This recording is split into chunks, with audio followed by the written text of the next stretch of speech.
नमस्कार दोस्तों, आप सभी का हेमंत एएलपी यूट्यूब चैनल में बहुत बहुत स्वागत है। दोस्तों, आज का हमारा टॉपिक है एंशियंट हिस्ट्री में मौर्य वंश। मौर्य वंश मौर्य वंश का काल विभाजन जो है वो है 323 बीसी से 185 बीसी तक। 323 ईसा पूर्व से 185 ईसा पूर्व तक इसका काल विभाजन है। इसमें हमने कुछ स्रोत यानी सोर्सेस के बारे में पढ़ना है, जो कि सबसे पहला सोर्स है साहित्यिक स्रोत। साहित्यिक स्रोत इसमें सबसे पहला नंबर है अर्थशास्त्र। अर्थशास्त्र एक विषय है। कैसा विषय है? राजनैतिक विषय है। राजनैतिक विषय है। इसको लिखा किसने है? तो इसको लिखने वाले हैं चाणक्य। इनका एक नाम है विष्णुगुप्त, या इन्हीं को कौटिल्य के नाम से भी जाना जाता है। तो अर्थव्यवस्था एक राजनैतिक विषय है। चाणक्य जो हैं, या इनको विष्णुगुप्त और कौटिल्य भी कहते हैं, इसके लेखक हैं, इसको लिखे हैं। इनकी बुक है, चाणक्य की बुक है अर्थशास्त्र। अब अगला है दूसरे नंबर पर इंडिका। ये मेगस्थनीज ने से संबंधित है। अगला हमारा है महाभाष्य, जो कि पतंजलि जी द्वारा लिखित है। अगला हमारा है मुद्रा राक्षस। ये विशाख दत्त द्वारा लिखी गई है। अगला हमारा है कल्पसूत्र। ये भद्रबाहु द्वारा लिखी गई है। अगला हमारा है कथा सरित सागर। ये सोमदेव से संबंधित है। अगला हमारा है अष्टाध्यायी। इसके लेखक कौन है? तो ये इसके लेखक है पाणिनि। ये आप 7 को ज़रूर याद कर लीजिएगा, ये मोस्ट इम्पॉर्टेंट है, कहीं ना कहीं एग्जाम में आ ही जाता है। अब हमारा दूसरा स्रोत है पुरातात्विक स्रोत। पुरातात्विक स्रोत इसमें हमें पढ़ना है अशोक के अभिलेखों के बारे में। अगर आपसे एग्जाम में पूछ लिया जाए भारत में सबसे प्राचीनतम अभिलेख किसके हैं, तो वो किसके हैं? अशोक के, जो कि ब्रह्मी एवं खरोष्ठी लिपि में उत्कीर्ण किया गया है। किस लिपि में? ब्रह्मी एवं खरोष्ठी लिपि में उत्कीर्ण है। 1837 में जेम्स प्रिंसेस ने इसको पढ़ा था। अशोक के अभिलेख को 1837 ईस्वी में जेम्स प्रिंसेस ने पढ़ा। इसके अलावा हमें 14 शिलालेखों के बारे में इसमें पढ़ना है। 7 स्तंभ लेखों के बारे में पढ़ना है पुरातात्विक में। अब हम लोग आते हैं मौर्य वंश के संस्थापक। तो मौर्य वंश का पहला संस्थापक किसे कहा जाता है? चंद्रगुप्त मौर्य को। मौर्य वंश का संस्थापक कौन था? तो चंद्रगुप्त मौर्य।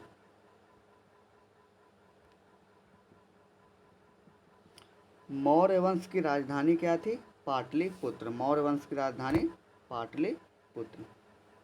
अब हम लोग मौर्य वंश के पहले संस्थापक के बारे में पढ़ेंगे, जो कि इम्पोर्टेंट है बहुत। तो मौर्य वंश के पहले संस्थापक हैं चंद्रगुप्त। इनका काल विभाजन है 323 बीसी से 298 बीसी। तो चंद्रगुप्त मौर्य जो थे, यह मगध में मौर्य वंश का संस्थापक था। कहाँ पर? मगध में मौर्य वंश का संस्थापक था। इसने चाणक्य की मदद से घनानंद की हत्या की और 25 वर्ष की आयु में मगध का अगला शासक बना।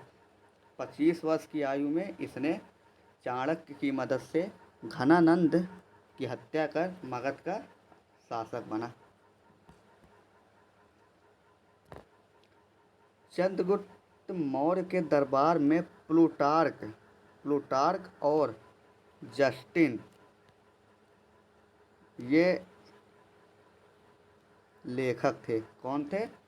चंद्रगुप्त मौर्य के दरबार में प्लूटार्क और जस्टिन जो थे, ये लेखक थे। प्लूटार्क और जस्टिन जो था, ये संत था। अपने ग्रंथों में लिखते किसका सन था? चंद्रगुप्त का। ये प्लूटार्क और जस्टिन ये सन थे किसके, यानी पुत्र थे चंद्रगुप्त के। इन्होंने अपने ग्रंथों में लिखते हैं, ये अपने ग्रंथों में लिखते हैं कि इनके पास लगभग 6,40,000 सैनिक हुआ करते थे। चंद्रगुप्त मौर्य के पास 6,40,000 सैनिक हुआ करते थे। भारत का प्रथम चक्रवर्ती सम्राट चंद्रगुप्त मौर्य को कहा जाता है। यानी भारत का सबसे पहले जो चक्रवर्ती सम्राट बना वो कौन था? चंद्रगुप्त मौर्य को ही कहा जाता है। चंद्रगुप्त मौर्य ने गुजरात के गिरनार पर्वत पर सुदर्शन झील का निर्माण करवाया। चंद्रगुप्त मौर्य द्वारा गुजरात के गिरनार पर्वत में सुदर्शन झील का निर्माण करवाया गया था।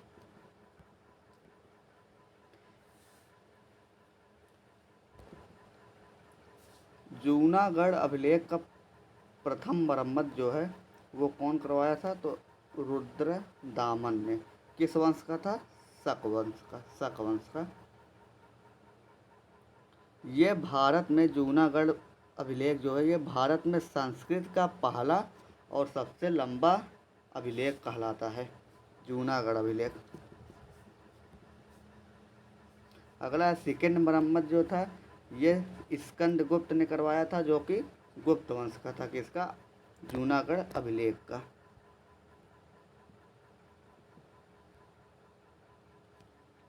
अब देखते हैं 305 ईसा पूर्व यानी 305 बीसी में सेल्यूकस निकेटर का आक्रमण हुआ। सेल्यूकस निकेटर का आक्रमण हुआ। इस आक्रमण में संधियां की गई किसके साथ? चंद्रगुप्त मौर्य और सेल्यूकस निकेटर के साथ। तो सबसे पहला संधि क्या है? इसमें सेल्यूकस निकेटर ने चंद्रगुप्त मौर्य को काबुल, कंधार, हेरात और जयडोसिया दिए। जयडोसिया ये सब स्थान चंद्रगुप्त मौर्य को किसने दे दिया? सेल्यूकस निकेटर ने। अगला, सेल्यूकस निकेटर की पुत्री हेलेना का विवाह चंद्रगुप्त मौर्य से कर दिया गया। सेल्यूकस निकेटर की पुत्री कौन? हेलेना का विवाह किससे किया गया? इस संधि के द्वारा तो ये चंद्रगुप्त मौर्य के साथ किया गया। अगला है, मेगस्थनीज को चंद्रगुप्त मौर्य के दरबार में भेजा गया। तो इस जो इंडिका नामक बुक थी उसके लेखक कौन थे? तो वे थे मेगस्थनीज। इनको चंद्रगुप्त मौर्य के दरबार में भेजा गया उस संधि के द्वारा। चंद्रगुप्त मौर्य लौटते हुए सेल्यूकस निकेटर को 500 हाथी गिफ्ट में दिए थे। लौटते समय 500 हाथी, 500 एलिफेंट उपहार में दिए। 300 ईसा पूर्व में प्रथम जैन महासंगीति का आयोजन पाटलिपुत्र में किया गया। 300 बीसी में प्रथम जैन महासंगीति का आयोजन कहाँ पर किया गया? तो पाटलिपुत्र में।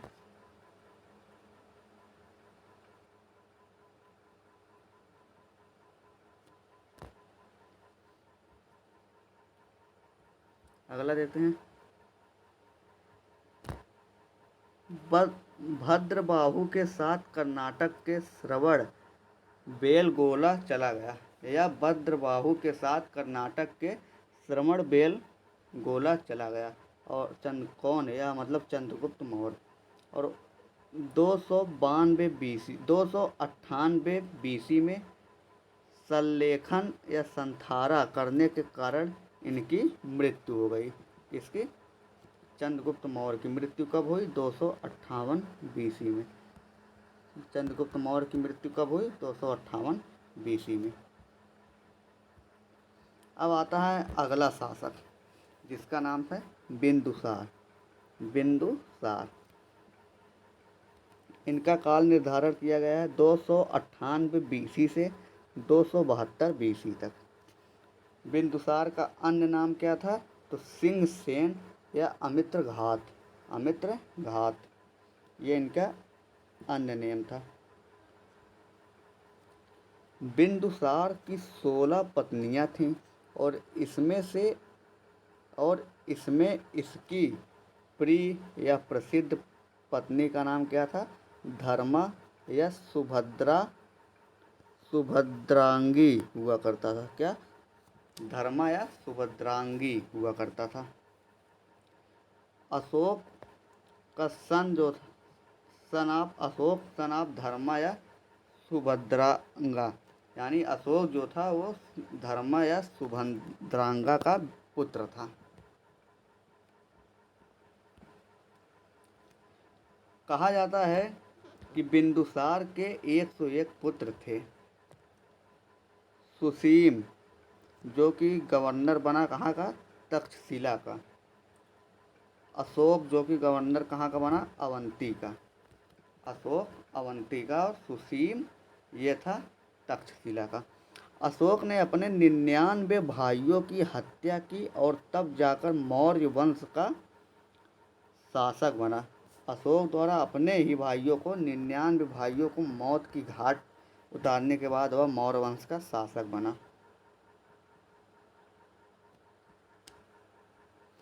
एक भाई था उसका जिसका नाम था तिस, इसको उसने नहीं मारा और ये बाद में जाकर रूलर बना कहाँ का? सिंघल या श्रीलंका का शासक बना। बिंदुसार के शासन काल में तक्षशिला में एक विद्रोह हुआ। बिंदुसार के शासन काल में तक्षशिला में एक विद्रोह हुआ। इस विद्रोह को नियंत्रित करने के लिए बिंदुसार ने अपने पहले पुत्र सुसीम और फिर अशोक को भेजा।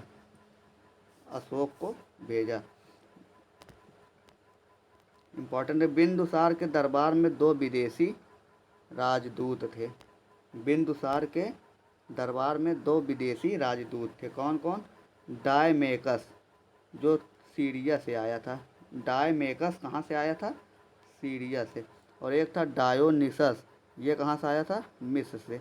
इम्पॉर्टेंट क्वेश्चन आप लोग नोट कर सकते हैं इसको। अगला, लगभग 272 ईसा पूर्व में बिंदुसार की मृत्यु हो गई। 272 ईसा पूर्व में बिंदुसार की मृत्यु हो गई। अब आते हैं हम लोग इसके बाद अशोक, जो कि किसका पुत्र था? बिंदुसार का। अशोक, इनका काल निर्धारण किया गया 269 बीसी से 232 बीसी तक। नाम का पता, अशोक के नाम का पता मास्की अभिलेख और गुर्जरा अभिलेख से पता चलता है। कहाँ से पता चलता है अशोक के नाम का? तो मास्की अभिलेख और गुर्जरा अभिलेख से पता चलता है। अशोक जो था ये मौर्य वंश का सबसे महान शासक कहलाता है। मौर्य वंश का सबसे महान शासक कौन कहलाता है? तो वो था अशोक।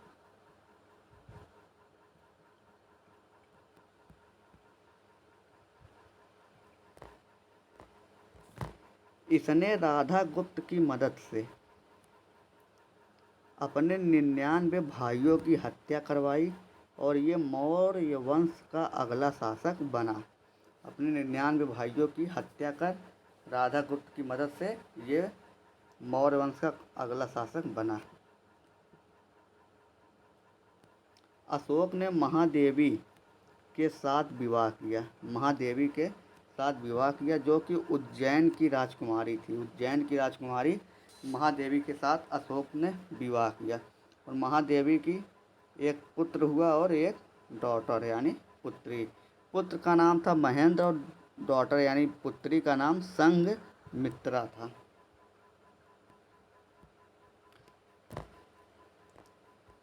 अशोक ने श्रीलंका में बौद्ध धर्म का प्रचार करने के लिए इन्हीं दोनों को भेजा था। अशोक ने श्रीलंका में बौद्ध धर्म का प्रचार करने के लिए इन्हीं दोनों यानी किसको किसको? अपने पुत्र महेंद्र और डॉटर संघमित्रा को भेजा था श्रीलंका में बौद्ध धर्म का प्रचार करने के लिए। अशोक ने कारूवारी से भी विवाह किया। अशोक ने कारुवाकी से भी विवाह किया, जो कि कलिंग की राजकुमारी थी। यानी अशोक ने 2 विवाह किया, जो कि एक कारुवाकी थी जो कि कलिंग की राजकुमारी थी, उनसे विवाह किया। और इनका जो पुत्र हुआ कारुवाकी का पुत्र जो हुआ उसका नाम था तीसर। इनके पुत्र का नाम क्या था? तीवर, कारुवाकी के। पद्मावती सन किसका? कुणाल। और कुणाल किसका पुत्र था? दशरथ। ये अशोक के सुपौत्र यानी पोते थे। कौन? दशरथ जो था ये अशोक का सुपौत्र यानी पोता था। तो दोस्तों ये हमारे मौर्य वंश के महत्वपूर्ण बातें थे जो हमने आपके बीच में बताया। वीडियो आपको अच्छी लगी हो तो शेयर ज़रूर करें। धन्यवाद दोस्तों।